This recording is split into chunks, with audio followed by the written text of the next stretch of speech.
Every living thing is eating something. But what does this mean in practice with almost 8 billion people and 8.2 million species? When I think about how crucial food is to everything's survival, it's hard to downplay the necessity. Yet that's what I see happening.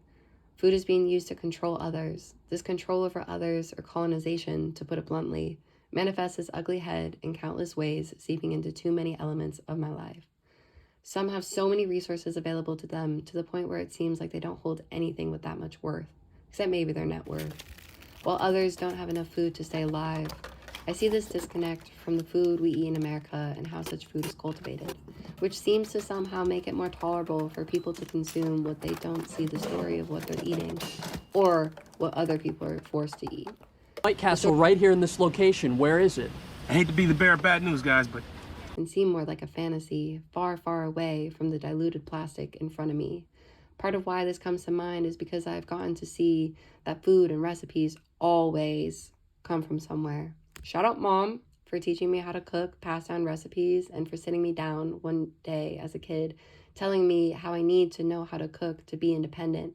I truly took that with me as I got older and moved away, heavily associating my knowledge of food and cooking as forms of resistance and simultaneously privilege. When trying to envision what sustainable systems look like, I always seem to reflect on this knowledge, which grounds what actions I want to take in the future, fostering food sovereignty, while navigating power dynamics through respecting my core values of community and coalition building. This is why I made this video, to show off the wonderful people in my life who also eat. It's not cooking properly.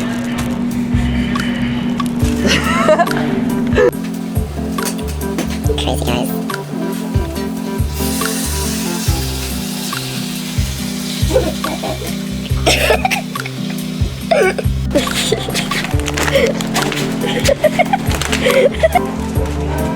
Don't worry about this. This is just that smack your mama sauce. It's so good, just smack your mama. I don't know where that came from, anyways. That's an interesting phrase. I think it's from Louisiana. Louisiana has a lot of interesting culture down there. They speak a lot of Creole, Haitian. I met Youngboy. He got Caught with a voodoo witch or something, which is kind of funny to me. I mean, Youngboy doing voodoo is actually like the funniest like plot twist for hip hop in the world. I actually like that a lot. But he also got arrested and is probably in jail.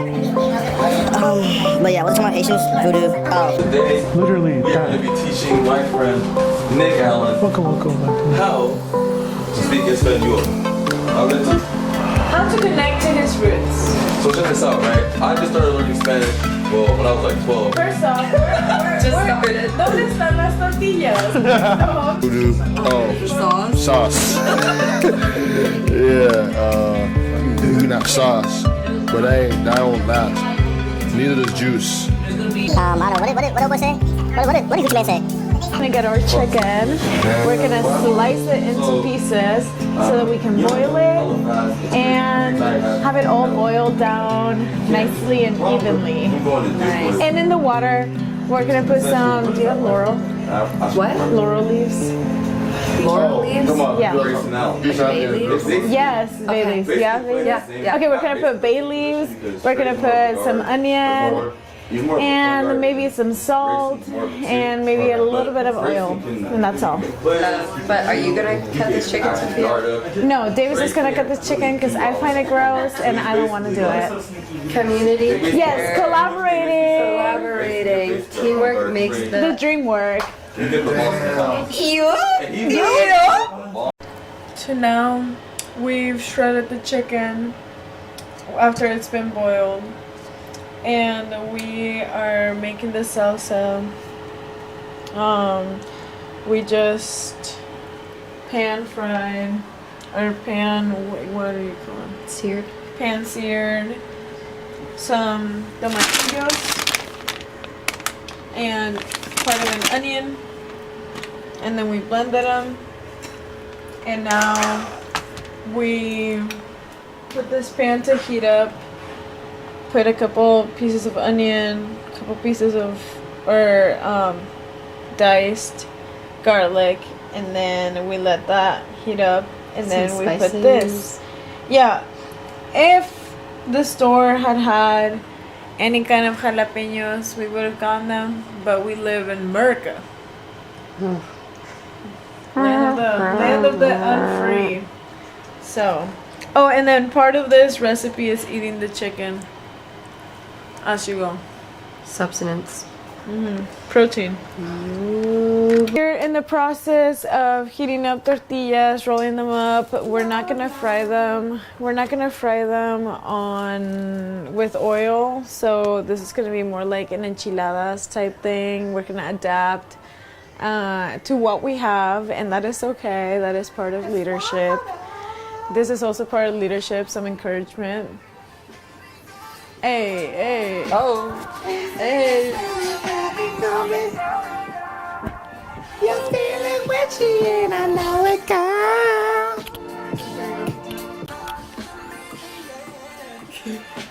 You're feeling witchy and I know it, girl. We were on it. Okay, and then after the dance break, so we are preheating the oven. We're letting these tortillas. Okay, so these, you know, you can still use them. I prefer not to, but I think we're going to. We already discarded one. We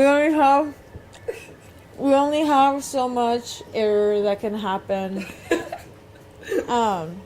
So we're gonna still use it. Maybe like make a little half enchilada.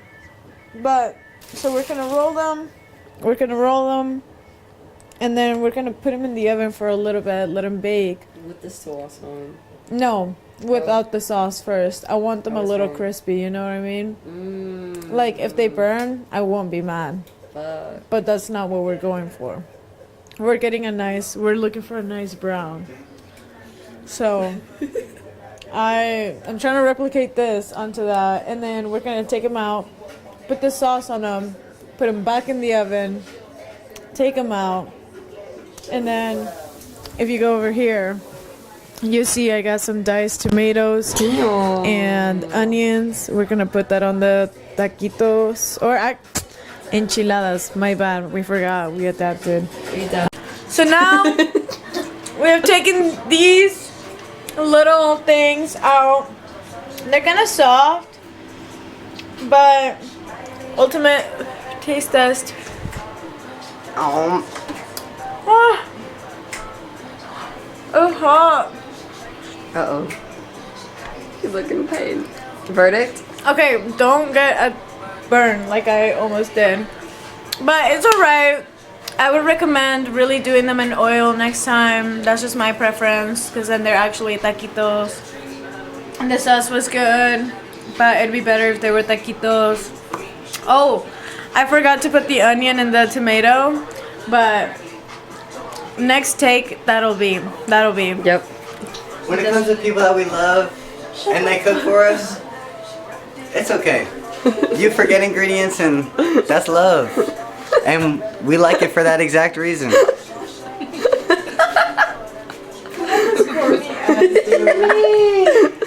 Agree. Hello, my name is Favi, and today I will be teaching you guys how to make beef tinaktak. Beef tinaktak is a classic Chamorro dish that has beef, coconut milk, lemon, tomatoes, onions, and you serve it over rice. Oh, and green beans. Yep. Turn on the large burner around like 8, and then we're gonna put some oil, maybe some coconut oil. Where you work now? And you just want to put like a little bit because like the ground beef itself has like a lot already. And then yeah, we're gonna warm that up. All of it. See that movie? So we're gonna start putting the onions in first, so we can saute that. And then in the microwave we have the tomatoes. Tomatoes from my friend back home's garden that have been in the freezer for.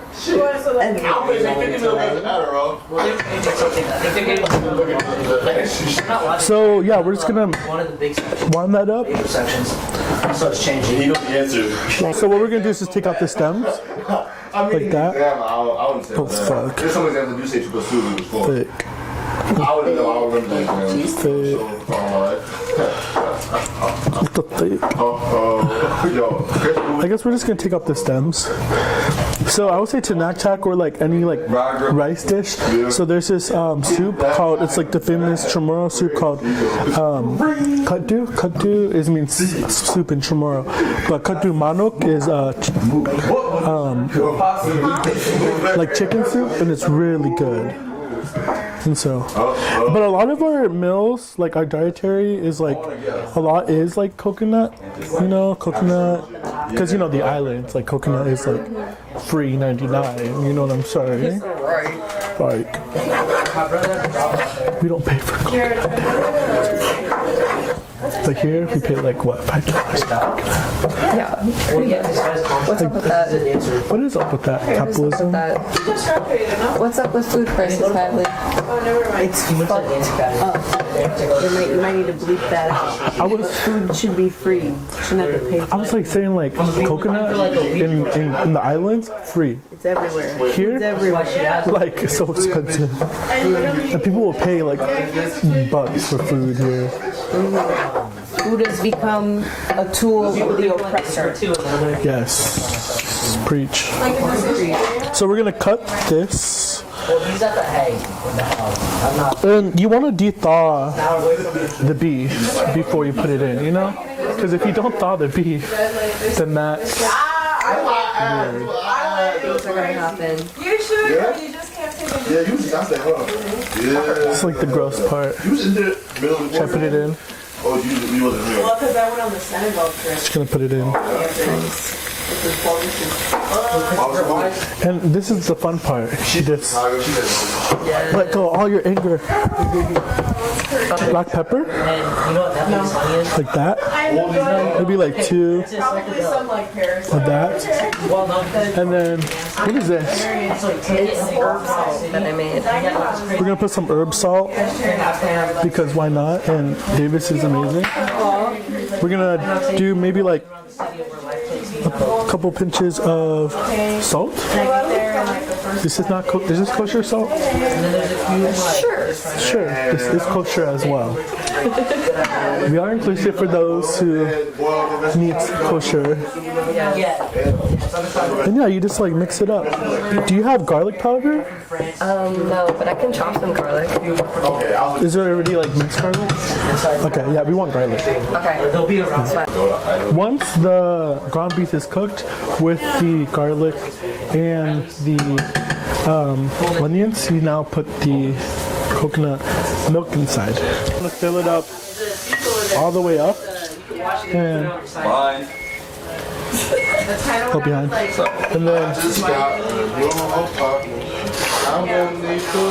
And then you want to put, do you have cornstarch? You have to hit start. That's good. At least you tried it out. It's gonna be good. Oh look. Actually, it's gonna be broiled. And now Okay, appreciate it. Yeah. No. you put the green beans inside, like so. And then you add the tomatoes, like that. And then you squeeze the lemons in, like this.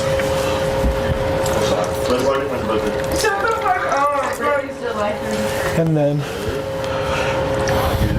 And some cornstarch. and some cornstarch. That. That's what we're talking. I'm like, listen to the box. Like, And that's how you make snack yeah, tank. what's going on? Thank you for showing us. This is amazing. So excited. So excited for it. No, Let us Amen. pray. Amen. That's my What prayer. binds people, religion or food? Food.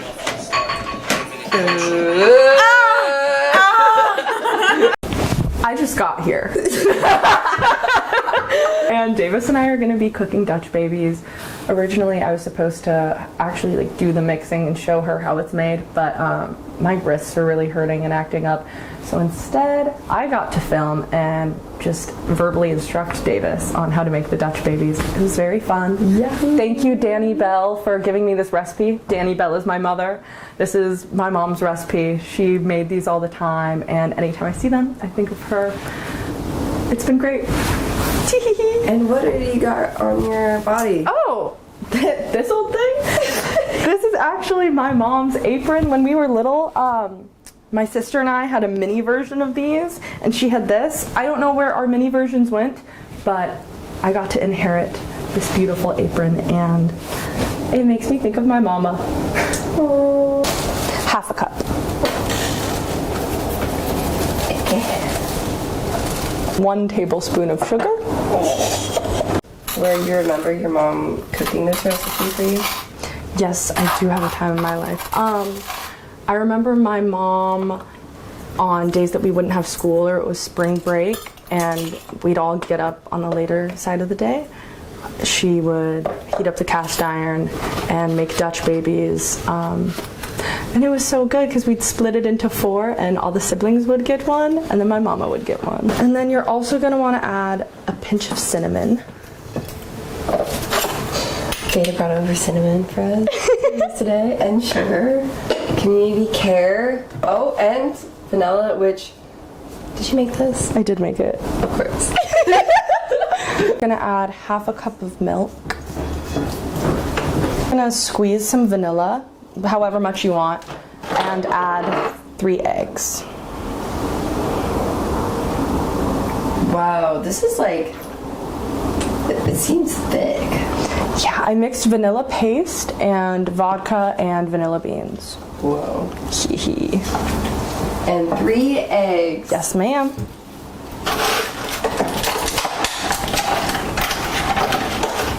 Shout out Grocery Outlet.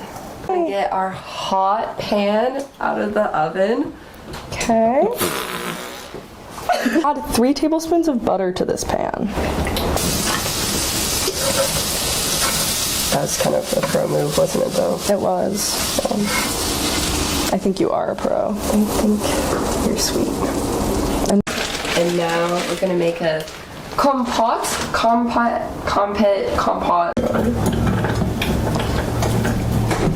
I never know how much sugar to add, so I'm kind of just gonna go for it. Yeah, go for it. Oh my God, she's gorgeous. My God.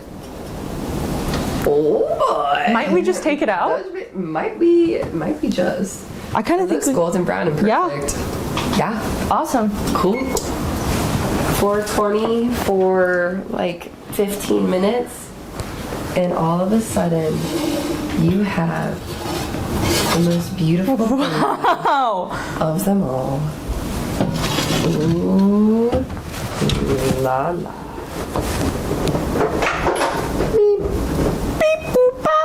Get ready to see the baby of your lifetime. Give me the director blog.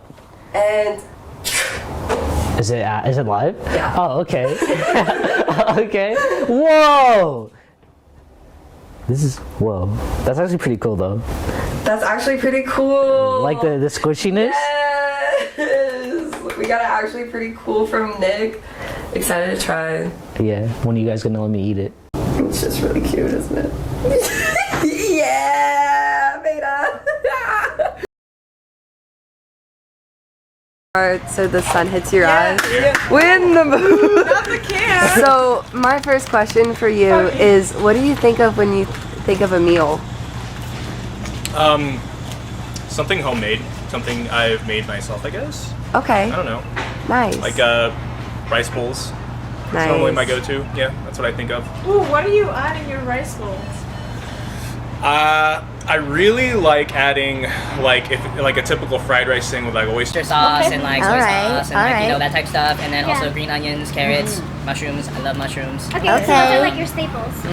Yeah, or like I also really like making my grandpa's rice recipe. It's like arroz con gandules, so it's like like, I don't know, he was Puerto Rican, so like he Nice. he just had like his own little thing, and it was really good. So I guess it's kind of like rice bowls, but also just kind of rice. Yeah, that's what I think of. Amazing. Okay, question. I'm wondering, do you eat with anyone? And if so, why? Yes, I love eating with people because, in my experience, bringing everyone together and making sure that everyone is like heard and has a voice is like, that's like the best place to do it.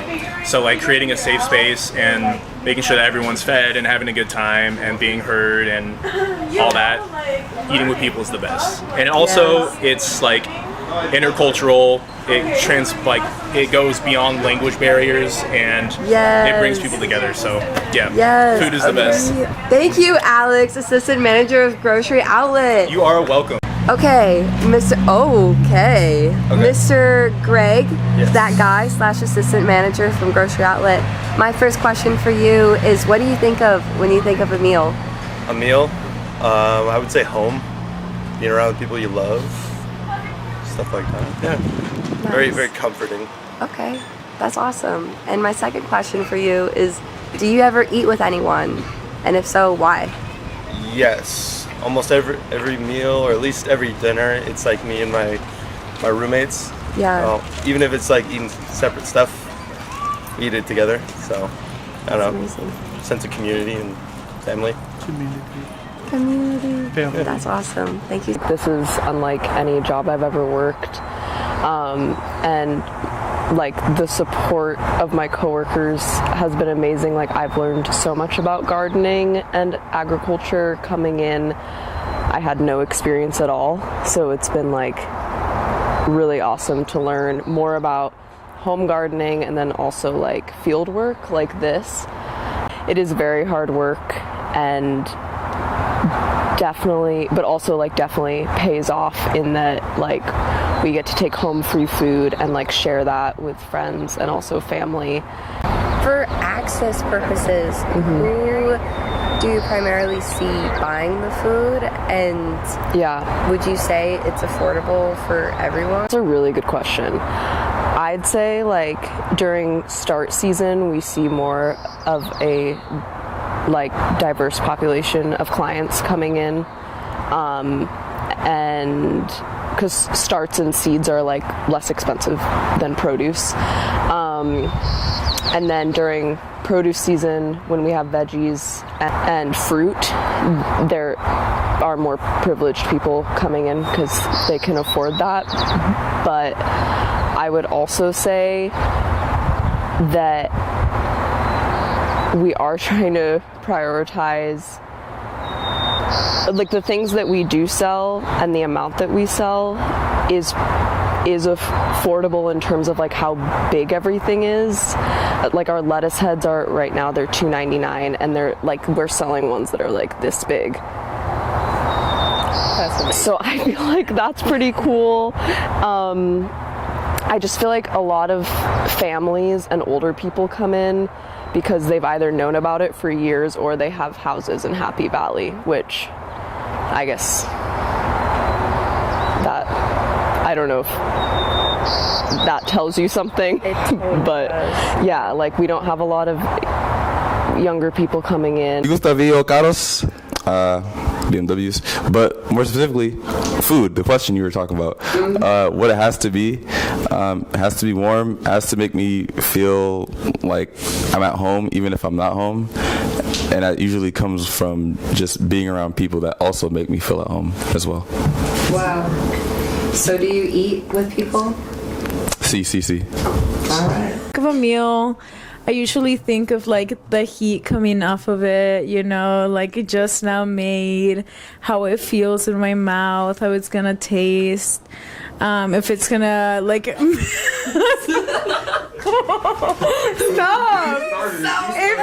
If it's like, can you guys let me talk and enjoy my meal? Fuck.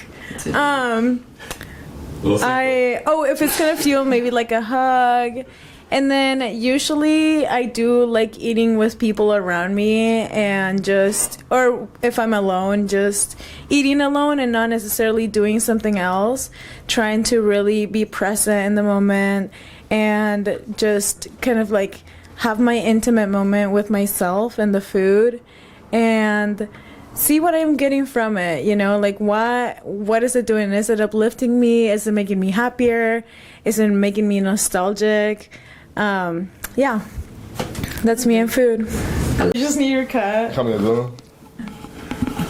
It's because I'm black. All right. What do you think of when you think of having a meal?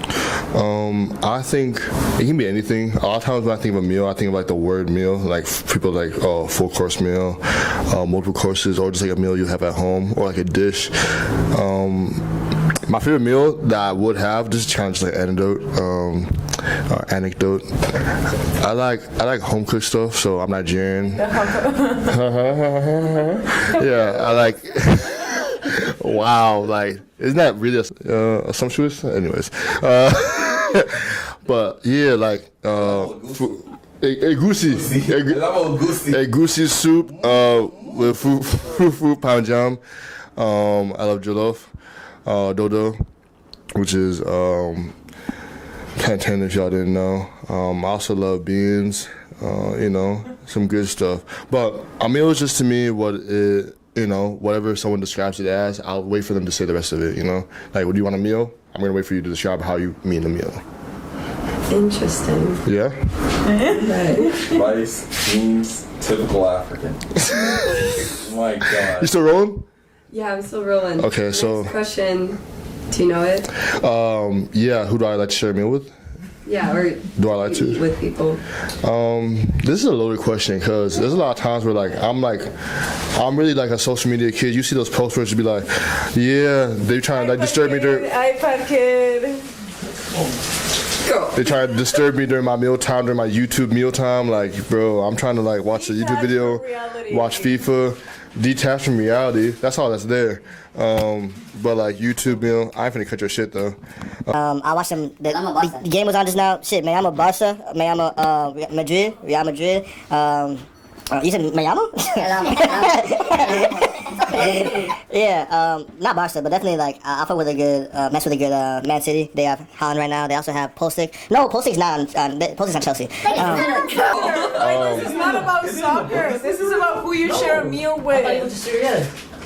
You serious? Okay. But I'll share a meal with my homies. Like, look at Sophia. She's sharing these with me begrudgingly. Like, she's not wanting to. Like, she thought I was making fun of her when I asked her, like, what's this about? Cause there's a bag of Cheetos. Nah, there's a bag of Cheetos out, and then I see a bag of Cheetos in a bowl. I'm just like, isn't that the same thing? This made the Champions League final. They have something that was just like apples. I love. Not so much grapes. I love pineapple, and I love pineapple juice. And what this all means to me is gather around. We're gonna have a fruit luck. It's like a potluck, but it's only fruit. And everyone brings a fruit. We bring knives. We bring hands.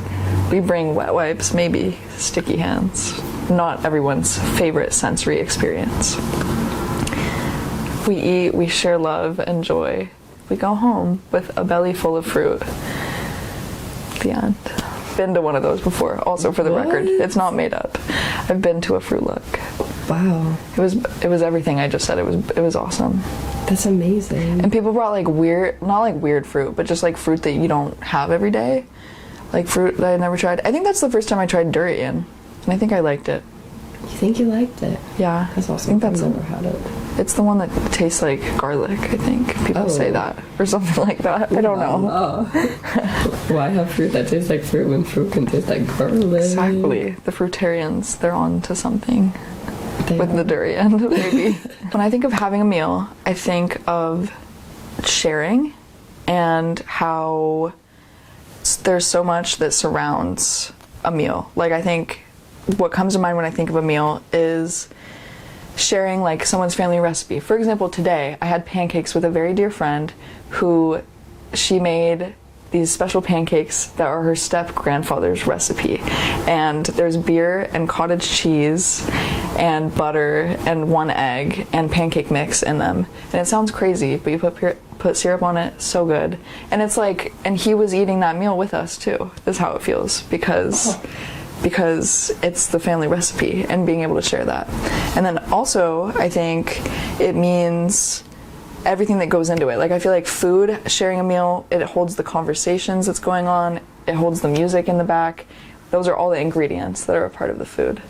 And it all comes out and fills and nourishes your body and soul. That's amazing. Well put. Mic drop. Mic drop. Mic drop. Mic drop. All right. Second question. Do you ever eat with anyone? And if so, why? I do eat with people. I feel like there's something different about eating with people intentionally and not intentionally, because living in a college house with 5 other roommates, I feel like a lot of times I'm finding myself eating next to people, and maybe we're not sharing the same food, but it's still nice to participate in that. But I think that like intentionally sharing a meal with someone is really special, because of the things that I said before, because I think it opens space for a level of connection to like other parts of your life maybe that you haven't before, or just like learning about someone. Like, I don't know, maybe you're making a burger and someone's putting ketchup on it and you're like, I don't like ketchup. You get to learn about who they are. When I think of a meal, I think of my grandmother, because it reminds me of the memories that my grandmother would always cook for us growing up, meaning like my family, and she would always sorry, I need to do that again. No, you got Ask it. again. Okay. Yeah, I like to eat with like, at least in the season, a lot of my friends. I think it's very important that as we are college students, to make sure that we maintain gatherings where we can cook for one another, and also share like cultural recipes with one another, because I think it's very easy, at least in college, to isolate yourself and cook for yourself. But it's also important, like, as we are in the season of a lot of free time and a lot of, creating or meeting a lot of people in college, like, I think it's so important to come together and share meals with one another. So I would say a lot of my college friends and community members. Oh. Jesse, so what are your thoughts on a meal? A meal is what you make of it. Right now, I'm munching on life. You see this right here? I'm listening to planning. I'm listening to the future. I'm listening to what can be and what will be. And that's what's up. That's what's good. When it comes to food, you gotta think about the future. You gotta think about what will be made, not what is. Whoa. When cooking, you have a couple ingredients, more than a couple. That shit expands, that shit combines. And when it combines, it becomes something beautiful. And you know what that is? That's right here. That's people. That's love. That's what's up. That's what's up. One love. Follow up. Jesse, do you eat with people? If so, why? When I eat with people, it's better. When I eat by myself, that's charging. When I eat with other people, that's giving. Damn! You're on it! I'm on it. You're on it! I'm on it. Oh my god. Just know that Polynesian sauce is consumed even on a Sunday. Just know I got an A in anatomy. Okay? Just know that. It doesn't matter where this is plugged in, but as long as it's plugged into something that tastes good, I'm there. All right.